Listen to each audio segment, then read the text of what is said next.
तेज़ बरसात हो रही है, अगर आप देख सकें बहुत ही तेज़ बारिश है। विजिबिलिटी कम है, लाइट्स जल रही हैं गाड़ी में और हम जा रहे हैं अपने गांव इन पेड़ों को लेकर।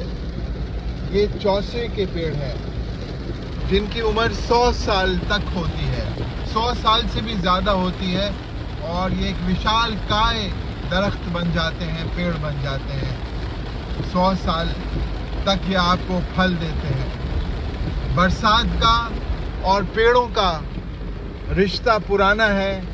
ये जो पानी बह रहा है ये पानी नहीं है, ये ज़िंदगी देने वाला अमृत है जो सिर्फ पौधों को ही नहीं बल्कि इंसानों के लिए भी बहुत ज़रूरी है।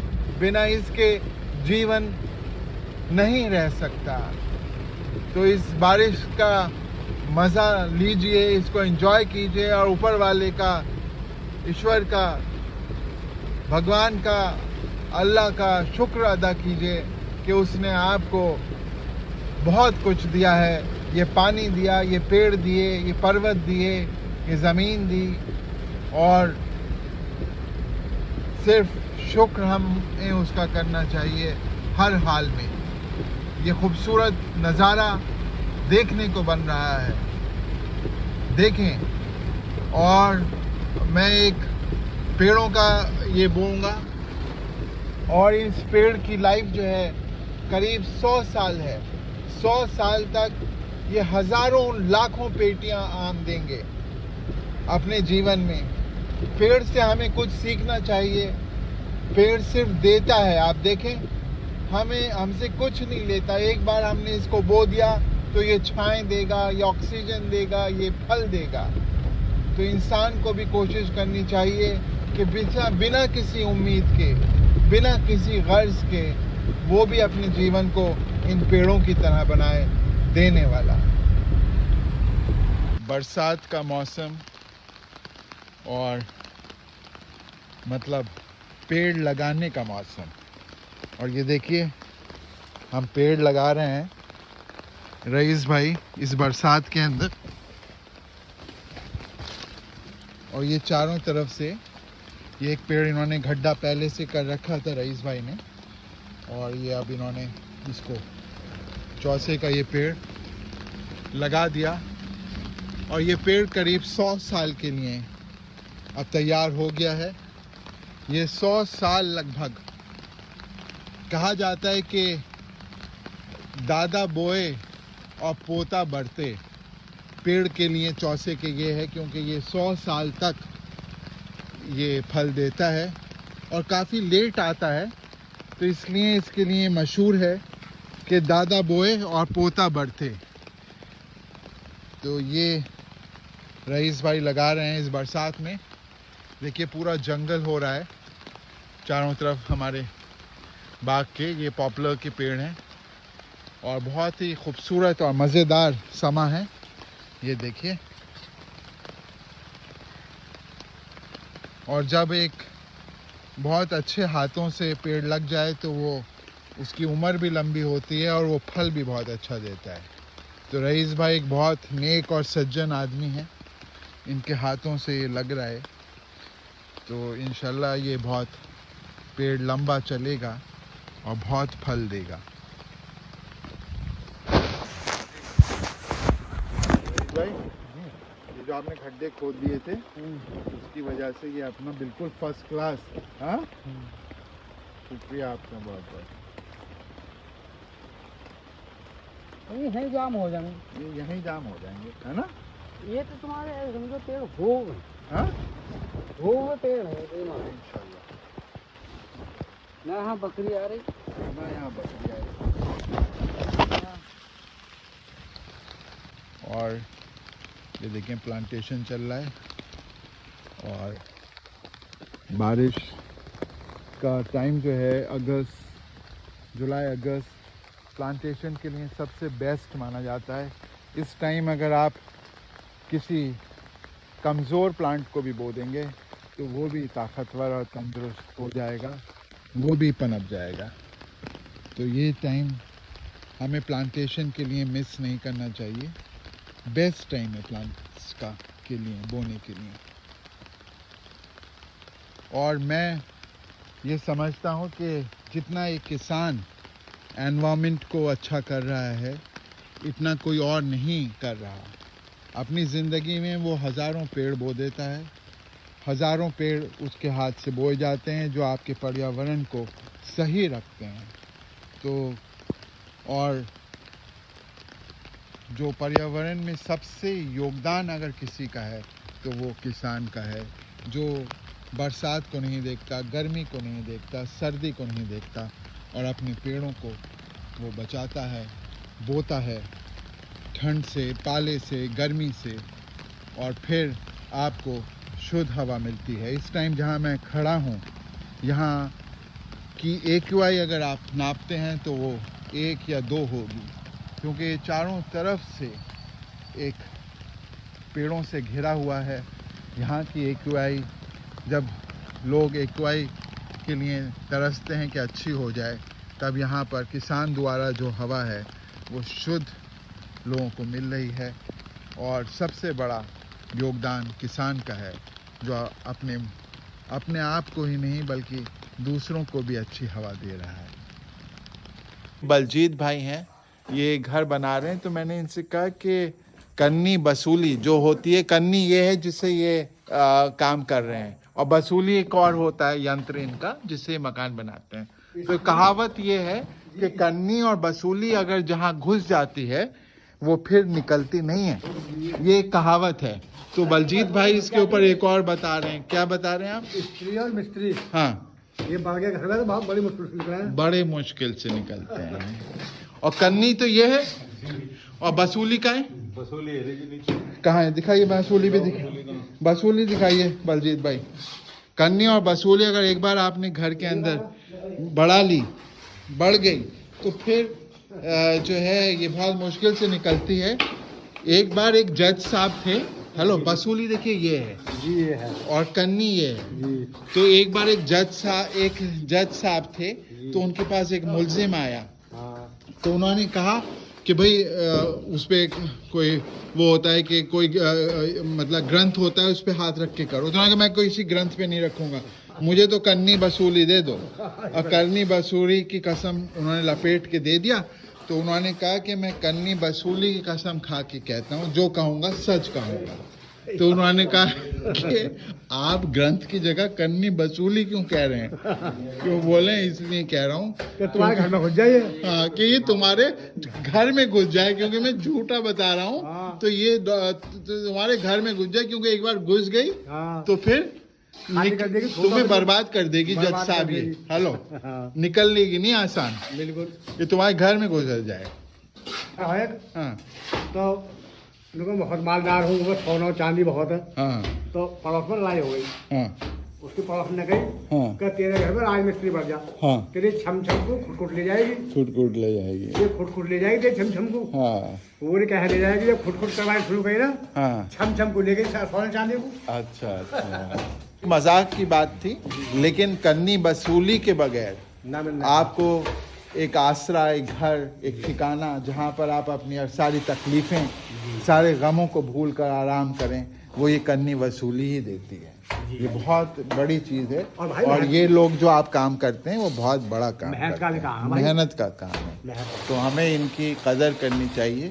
इस कन्नी वसूली की वजह से ही ताजमहल बना, लाल किला बना, पिरामिड्स बने। ये कन्नी वसूली ना होती तो इतने ऊंचे ऊंचे मकान और ये इतने खूबसूरत चीज़ें नहीं बनती। आप अपने मकान में रह रहे हैं भाई? है जी? हाँ।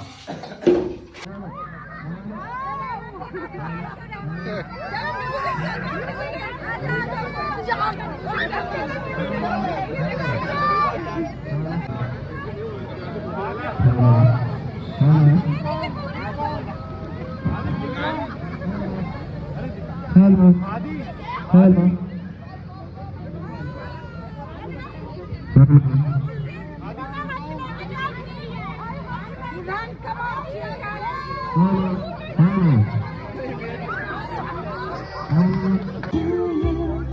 Happy birthday to you.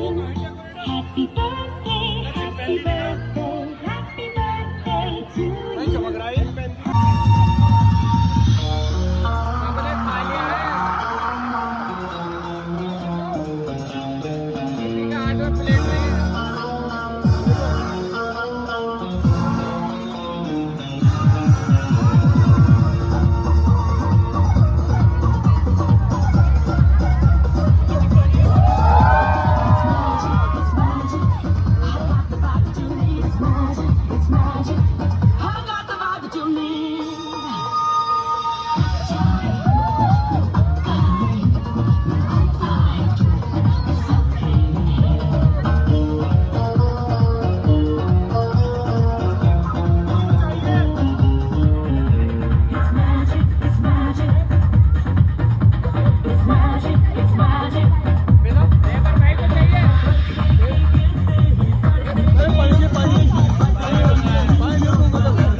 होता है कि हुआ क्या है, दूसरे को नहीं पता होता है, ये तो पूरी ऑडियंस को पता होता है। ये तो अगर आप देखना चाहते हैं तो अपनी वीडियो बनवा सकते हैं, अपने कैमरा किसी को भी देकर किसी से ले सकते हैं, ठीक है।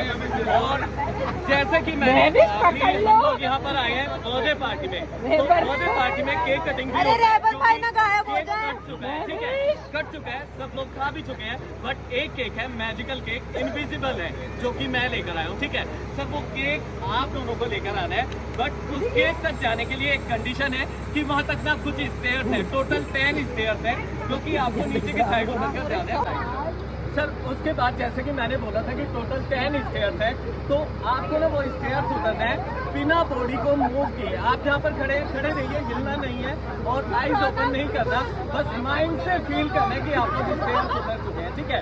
तो मैं 1 to 10 काउंट करता हूँ, 1 2 3 4 5 6 7 8 9 10।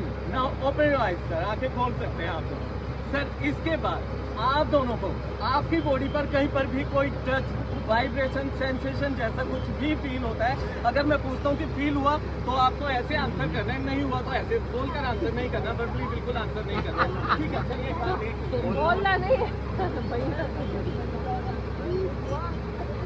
सर, क्या आपको कोई टच फील हुआ? सर हुआ नहीं, बस ऐसे करना है, ऐसे करना है, आप बोलना नहीं है सर। बताइए कोई टच फील हुआ? ओके, उसके बाद मैं पूछता हूँ कितने टाइम, अगर आपको एक बार होता है 1 फिंगर, सेकंड टाइम होता है 2 फिंगर, थर्ड टाइम होता है 3 फिंगर, मतलब जितने टाइम होता है उतना फिंगर अप करना है, यहाँ पर भी बोलकर आंसर नहीं करना सर। कितने टाइम? अभी तो किया है, ठीक है 1 टाइम, कोई बात नहीं, कोई बात नहीं सर। उसके बाद मैं पूछता हूँ कहाँ पर, लाइक कहाँ पर, तो आपको फिंगर से बताना है कि आपको टच कहाँ पर फील हुआ, कहाँ पर हुआ सर? बिल्कुल ऐसे ही हुआ है, ठीक है सर। अभी आपको अपनी आंखें बंद करनी है जब तक मैं ना बोलूँ, खैर सर आपको आईज ओपन नहीं करना सर, ये पेपर आपको होल्ड करना है, ऐसे ही होल्ड करके रखिए, आंखें खोल सकते हैं, आपको बिल्कुल क्लोज नहीं करना, क्योंकि आप देखेंगे कि होता क्या है। ध्यान से देखेगा सब लोग,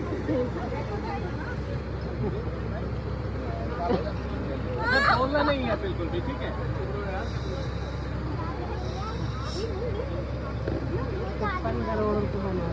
सर। क्या आपको कोई टच फील हुआ? गर्दन हिलाकर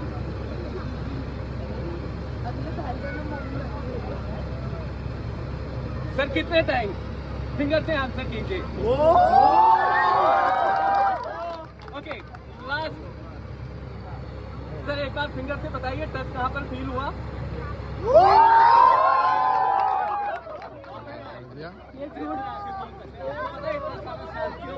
ये कोई बताएगा सर को हुआ क्या है?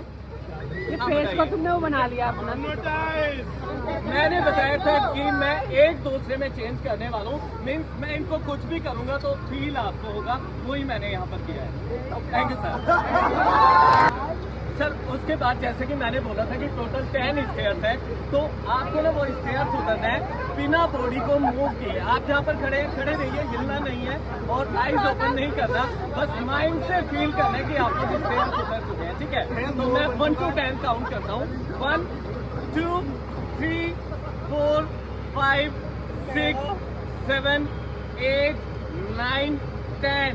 Now open your eyes sir, आंखें खोल सकते हैं आप लोग सर। इसके बाद आप दोनों को आपकी बॉडी पर कहीं पर भी कोई टच, वाइब्रेशन, सेंसेशन जैसा कुछ भी फील होता है, अगर मैं पूछता हूँ कि फील हुआ तो आपको ऐसे आंसर करना है, नहीं हुआ तो ऐसे बोलकर आंसर नहीं करना, वर्बली बिल्कुल आंसर नहीं करना, ठीक है। चलिए बोलना नहीं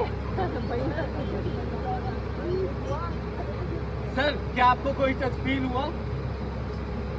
सर हुआ नहीं, बस ऐसे करना है, ऐसे करना है, आप बोलना नहीं है सर। बताइए कोई टच फील हुआ?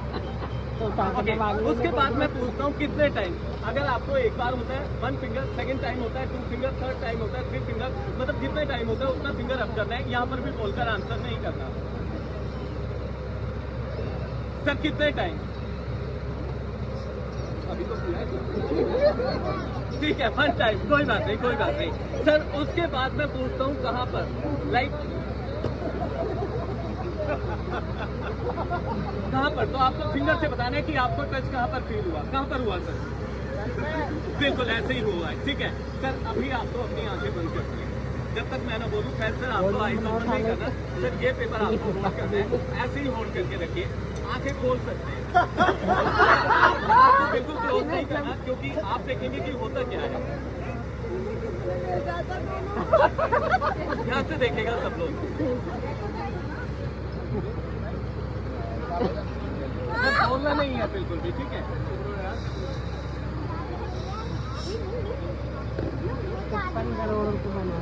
सर क्या आपको कोई टच फील हुआ गर्दन हिलाकर?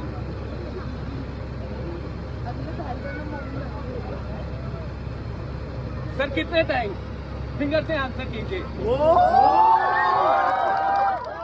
ओके लास्ट सर एक बार फिंगर से बताइए टच कहाँ पर फील हुआ? ये फ्रूट